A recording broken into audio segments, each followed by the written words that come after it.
سورہ بقرہ کی یہ پہلی 5 آیات بااخلاص مومنین کے حق میں نازل ہوئیں جو ظاہری اور باطنی طور پر ایماندار ہیں۔ الذین یؤمنون بالغیب، وہ لوگ جو ایمان لاتے ہیں غیب پر۔ ایمان کا لغوی معنی ہے تصدیق قلبی، دل سے تصدیق کرنا۔ اصطلاح شرع میں تصدیق قلبی اور اقرار لسانی، اقرار باللسان و تصدیق بالقلب، زبان سے اقرار کرنا اور دل سے تصدیق کرنا، یہ ایمان کہلاتا ہے۔ اور ایمان بالغیب کسے کہتے ہیں؟ ایمان بالغیب کا معنی کیا ہے؟ ایمان بالغیب سے مراد ہر اس شے پر ایمان لانا جو ہمارے ادراک سے بالا تر ہو، مثلا فرشتے، قیامت، جنت، دوزخ، پل صراط، بعثت بعد الموت یعنی مرنے کے بعد دوبارہ اٹھنا وغیرہ، ان سب چیزوں پر ایمان رکھنا۔ اور یہ وہ چیزیں ہیں جو نہ تو آنکھوں سے دیکھی جا سکتی ہیں اور نہ ہی عقل سے ان کا ادراک ہو سکتا ہے۔ ان سب اشیاء سے آگاہی کا ذریعہ فقط اور فقط آقا دو جہاں صلی اللہ علیہ وسلم کی ذات بابرکات ہے۔ ایمان بالغیب یہ ضروری ہے، ہر اس چیز پر ایمان لانا جس کا اللہ اس کے رسول نے حکم دیا، خبر دی۔ ہماری نہ تو آنکھ اس کو دیکھ سکتی ہے اور نہ ہی ہمارے عقل میں اس کا ادراک ہو سکتا ہے، لیکن اللہ اور اس کے رسول نے فرمایا ہے اس کو صدق دل سے ماننا، ہمارا یہ ایمان بالغیب ہے۔ آگے ہے وَيُقِيمُونَ الصَّلَاةَ، قام یقیم سے یقیمون ہے، اقامت سے نکلا ہے، اس کا معنی ہے سیدھا ہونا، اور یہاں اس سے مراد ہمیشگی اختیار کرنا، نماز کو ہمیشہ پڑھنا، پابندی کے ساتھ پڑھنا مراد ہے، اور نماز کو اس کے ظاہری اور باطنی آداب کے ساتھ پڑھنا مراد ہے۔ ظاہری آداب کیا ہیں؟ ظاہری آداب سے مراد نماز کی شرائط، فرائض، سنتیں، مستحبات وغیرہ کے ساتھ پڑھنا، یہ ظاہری آداب ہیں۔ اور باطنی آداب یہ ہیں دل میں رضائے الہی ہو، ریاکاری نہ ہو، حضور قلبی ہو، اور اپنے دل کو اللہ تبارک و تعالیٰ کی طرف متوجہ کر کے نماز پڑھنا، یہ باطنی آداب ہیں۔ اللہ تبارک و تعالیٰ نے ایمان کے فوراً بعد نماز کا ذکر کیا۔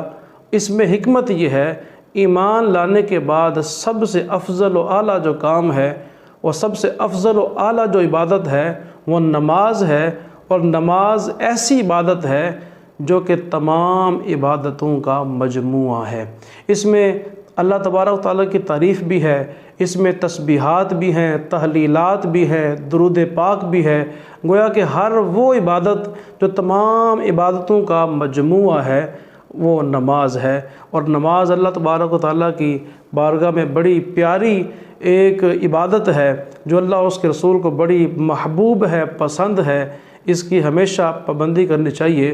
اسی بارے میں مفسرین کرام نے یہاں پہ لکھا ہے جو لوگ نماز کی پابندی نہیں کرتے، مثلا کبھی کبھی نماز پڑھ لی، وہ لوگ اس آیت پر عامل نہیں ہوں گے، وہ اس آیت میں شامل نہیں ہوں گے۔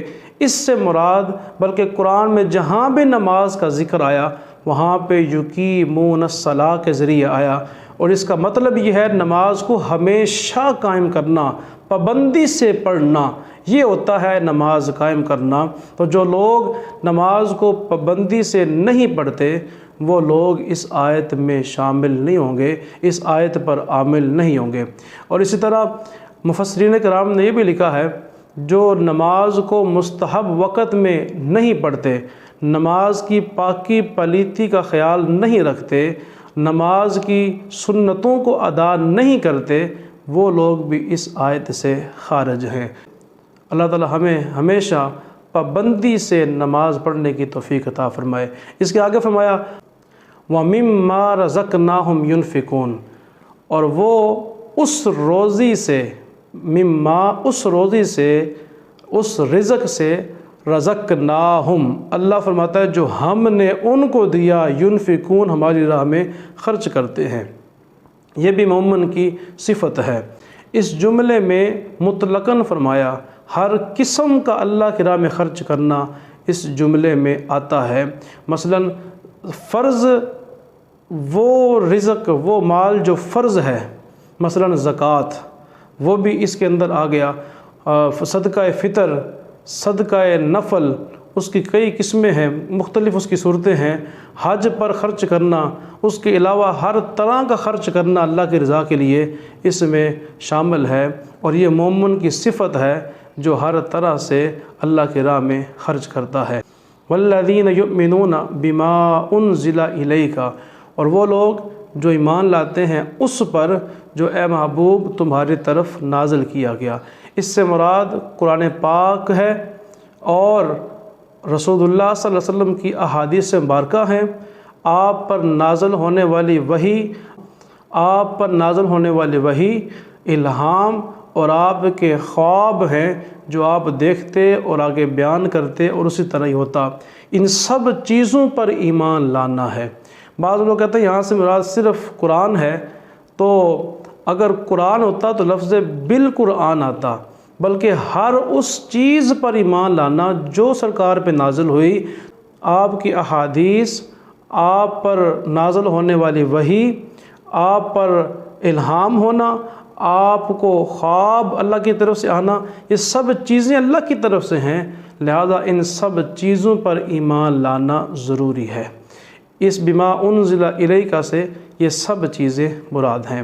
آگے وما انزل من قبلک، اس سے مراد کہ وہ جو آپ سے پہلے اتارا گیا، اس سے مراد تورات، زبور، انجیل وغیرہ جو آسمانی پہلی کتابیں ہیں ان پر ایمان لانا ہے۔ بالآخرۃ ھم یوقنون، اور آخرت پر یقین رکھنا، کیونکہ بہت ساری قومیں ایسی ہیں جو مرنے کے بعد دوبارہ اٹھنے پر یقین نہیں رکھتی، ایمان نہیں رکھتی۔ ہم مسلمانوں پر، ایمان والوں پر، مومنوں پر یہ لازم ہے کہ وہ ایمان بالآخرت، آخرت پر بھی یقین رکھیں، آخرت پر بھی ایمان رکھیں کہ مرنے کے بعد دوبارہ اٹھنا اور محشر کا میدان قائم ہونا، محشر کا میدان وغیرہ، قیامت جو ہے یہ برحق ہے، اس پر ایمان رکھنا مومن کی صفت ہے۔ آگے اللہ پاک نے ارشاد فرمایا، اولئک علی ھدی من ربہم، یہی لوگ اپنے رب کی طرف سے ہدایت پر ہیں، اور واولئک ھم المفلحون، یہی لوگ فلاح پانے والے ہیں۔ اولئک اس میں اشارہ ہے، اس سے مراد یا تو جماعت صحابہ ہے کہ ان سب میں یہ صفات پائی جاتی تھیں، وہ متقی تھے، ان سب میں یہ صفات پائی جاتی تھیں اور وہی لوگ کامیاب تھے، یا اس سے مراد قیامت تک آنے والے وہ مومنین اور متقی ہیں جن میں یہ صفات پائی جائیں گی اور وہی لوگ کامیاب ہیں۔ یہ صفات کون کون سی ہیں؟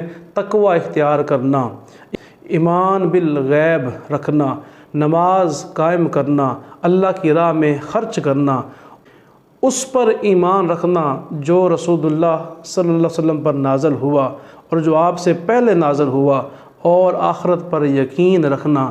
یہ صفات جن میں مکمل ہوں گی، اللہ تبارک و تعالیٰ کی طرف سے وہ ہدایت پر ہیں اور وہی لوگ فلاح پانے والے کامیاب ہیں۔ اللہ کی بارگاہ میں دعا ہے اللہ تعالیٰ ہمیں اپنی زندگی میں ان صفات کو شامل کرنے کی توفیق عطا فرمائے، اور اللہ تبارک و تعالیٰ ہمیں بھی کامل ایمان نصیب فرمائے۔